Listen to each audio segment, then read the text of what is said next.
Gracias, señora Presidenta. En este texto de ley, la propuesta que se ha hecho se ha discutido bastante en ponencia y a pesar de ello queda un volumen grande de enmiendas que no se han incorporado al texto y que en principio el grupo mixto va a mantener. Hablando por paquetes para no, digamos, embrollar la discusión, hay un paquete inicial de enmiendas que hace referencia al acervo histórico o a la necesidad de que la radiotelevisión canaria destaque, acentúe, promocione las características específicas que históricamente se han ido consolidando en la historia de Canarias y que hacen que seamos un país o un pueblo con un grupo de características especiales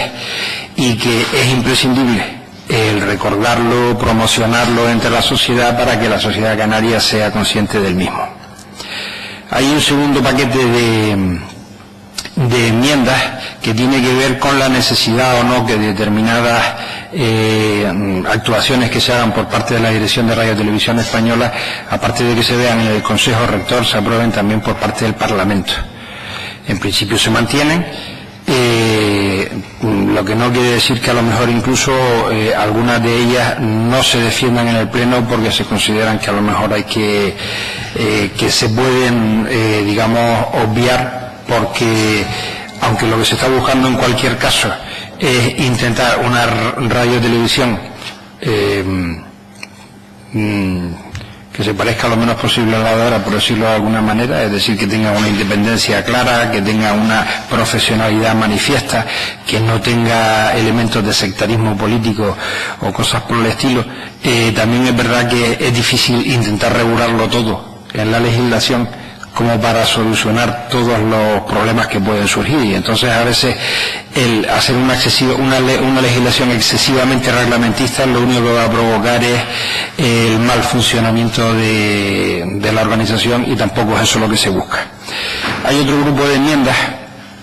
que tienen que ver con legislación estatal. No me refiero exactamente a cuestiones genéricas, sino a cuestiones muy específicas. A nosotros hay un par de ellas que nos interesan mucho. Una tiene que ver con el tema de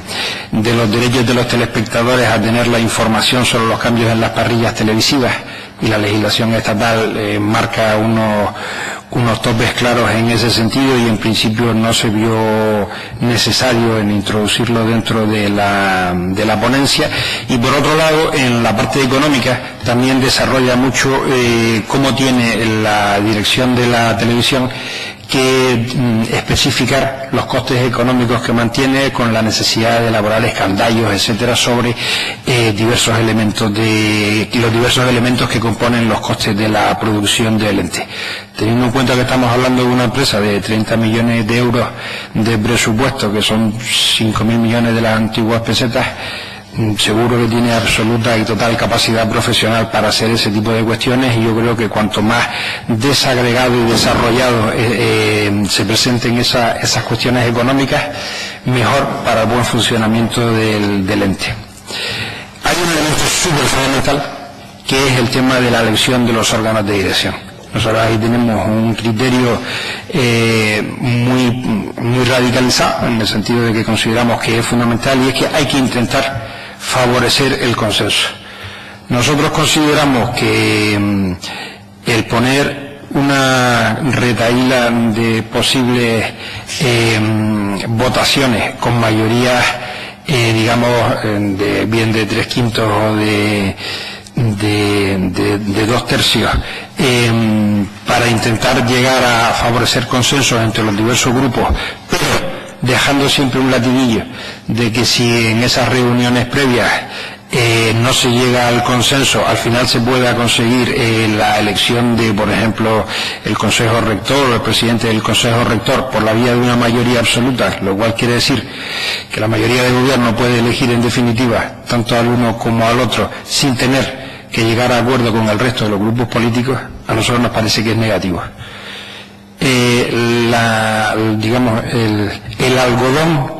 que demuestra la calidad de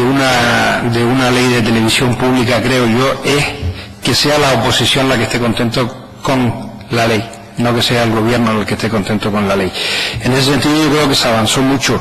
en la ley que se hizo a nivel del Estado bajo la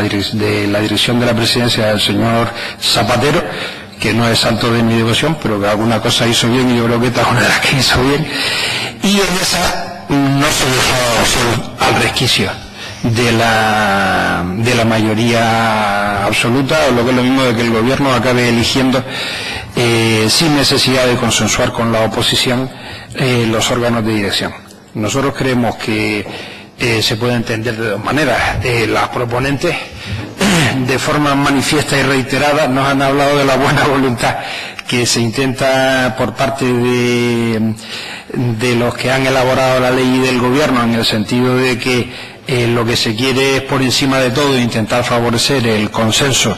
en la elección de dichos órganos, pero que se quiere evitar que se llegue a situaciones de bloqueo que impidan el desarrollo orgánico de la institución.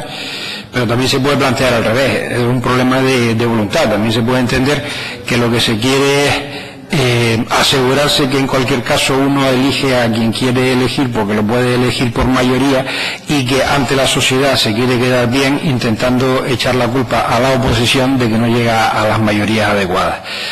Este Parlamento tiene 60 miembros, tiene 4 grupos parlamentarios. A lo mejor tendrá 5 o algo más en la próxima legislatura. Si nosotros no somos capaces de demostrarle a la sociedad que 60 parlamentarios podemos llegar a un acuerdo para algo tan importante y a la vez tan relativamente poco importante como puede ser el tema de la televisión, me parece que damos un ejemplo muy negativo.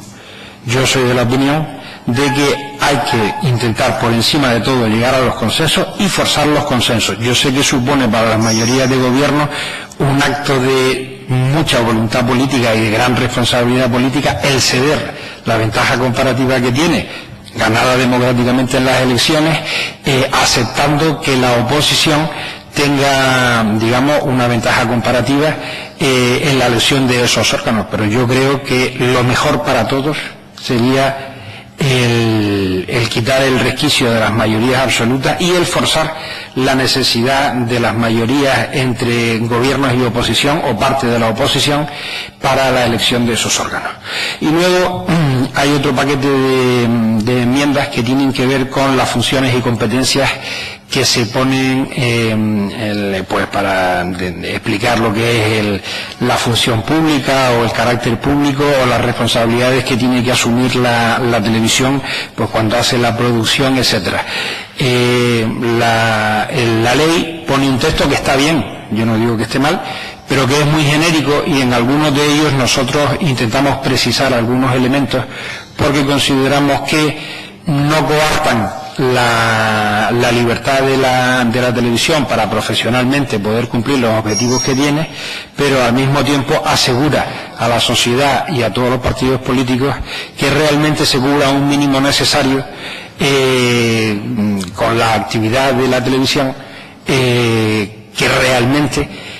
haga que se cumpla con el papel tan importante que tiene, porque aunque es verdad que es un elemento subsidiario, pero las televisiones hoy en día tienen un papel realmente importante, y que cumplan con su papel histórico, que yo creo que es un papel interesante y relevante. Ya lo hemos hablado en otras leyes y, por ejemplo, aquí mismo en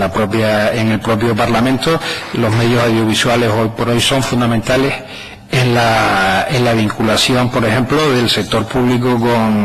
con la sociedad y en general en el desarrollo de la sociedad en un montón de políticas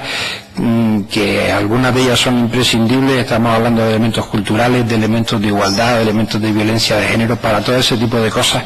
es imprescindible el papel de la televisión pública. Resumidas cuentas, nosotros en general estamos de acuerdo con el texto en los planteamientos que se ponen. Lo que pasa es que algunos de ellos nos parecen que están desarrollados de una manera muy genérica, sobre todo en cuanto a funciones, etcétera. Los mayores elementos de confrontación son algunos que son más bien técnicos que otra cosa, como esos de la legislación estatal, que yo creo que viene bien que se concrete un poco más algunos de los elementos, tanto económicos como de derechos de los ciudadanos, y el elemento donde, digamos, estamos más enfrentado es en el tema de las necesidades de las mayorías cualificadas para la elección de los órganos. Gracias. Muchas gracias, señoría.